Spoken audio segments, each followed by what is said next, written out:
नमस्कार साथियों, सनातन परिवार में आप सभी का हार्दिक स्वागत है। साथियों, आज बात करने के लिए 2-3 टॉपिक हैं, तो एक वन बाय वन सबको जो है मैं उठा रहा हूँ। कुछ समय पहले की बात है कि बहन नूपुर शर्मा ने एक टीवी डिबेट में इतिहास के एक सच का स्मरण कराया था। परिणाम क्या हुआ?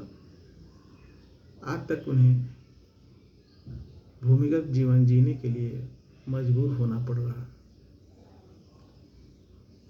वहीं कुछ दिन पहले एक हिंदू समाज के प्रवक्ता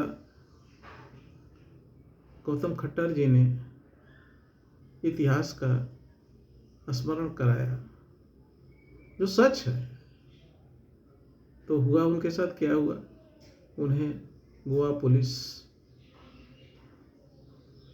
उठाकर ले गई, क्योंकि वहाँ एक एफआईआर उनके खिलाफ दर्ज कराया गया था।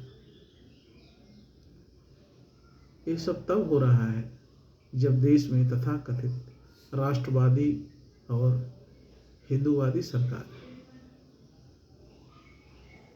देश के प्रधान हिंदू हृदय सम्राट हैं, तब ये सब चीजें हो रही हैं।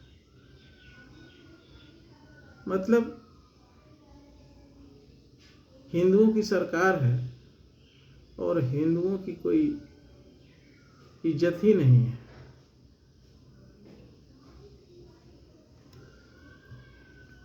दूसरी बात, एक तरफ सभी लोग चुनावों में व्यस्त थे।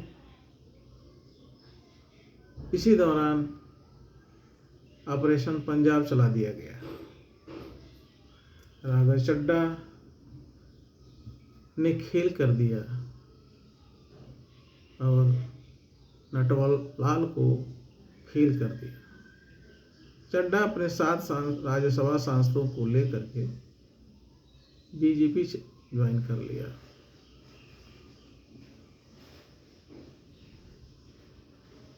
अब ईडी और सीबीआई पर सवाल उठता है तो इसे अनुचित तो नहीं कहा जाएगा। चड्ढा जी वॉशिंग मशीन में धुलकर कहीं देश के नए वित्त मंत्री न बना दिए जाए। देखिए, कुछ भी हो सकता है। जिस तरह से चीजें चल रही है, कुछ भी असंभव नहीं है। तीसरी बात, राहुल बाबा कहते हैं कि मोदी कंप्रोमाइज है, तो हम लोग जो है उन पर आरोप लगाते हैं कि वे विदेशी ताकतों के इशारों पर काम कर रहे हैं, उनके हाथ में खेल रहे हैं। या हम लोग उन्हीं को कंप्रोमाइज बताते हैं कि वो चाइना के साथ MOU साइन किए, वो जा कर के विदेश में गुपचुप मीटिंग करते हैं, तो हम लोग उन्हीं को कहते हैं कि वो कंप्रोमाइज है। लेकिन अब वही बात, हमारे एक नेता हैं बीजेपी के राम माधव जी, वही बात जा करके अमेरिका में सार्वजनिक रूप से बोल रहे हैं।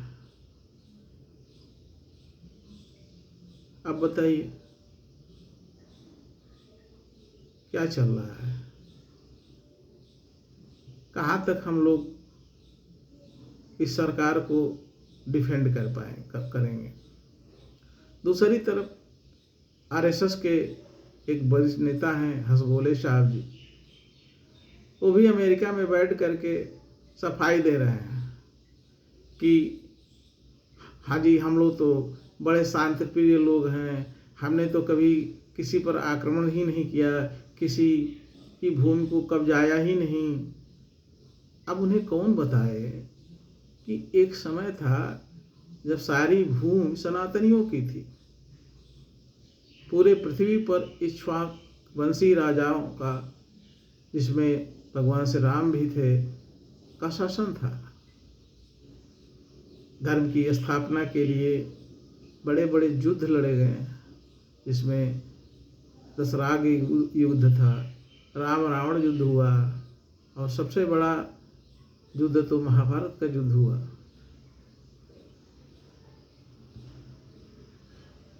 अब बताइए, ये लोग जा करके वहाँ सफाई दे रहे हैं। इसका मतलब है कि इनको भी इतिहास का, अपने धर्मशास्त्रों का कोई ज्ञान है नहीं। ये भी उन्हीं इतिहास में विश्वास करते हैं जो अंग्रेज लिखे के गए और जिस पे मुहर जो है मार्क्सवादी लेखकों ने लगाई कांग्रेस के शासन के दौरान। तो दोस्तों, यही 3 मुद्दे थे। अब बताइए, आप लोग क्या सोचते हैं? आप लोगों का क्या मन में उठता है? प्लीज़ कमेंट करके बताएं।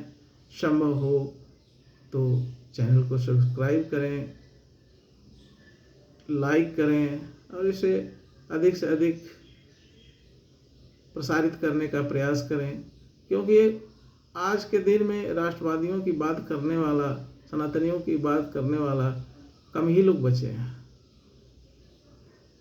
सब लोग किसी न किसी पक्ष में, अब जो भी कारण है उनके अपने अपने, कुछ लोग विरोध में बोल रहे हैं, कुछ लोग पक्ष में बोल रहे हैं, लेकिन अपना तो कोई न पक्ष है न विपक्ष है। और जो मेरे मन में आता है वो आप लोगों से बात करता हूँ। तो बस यही निवेदन आप लोगों से रहेगा। बाकी धन्यवाद।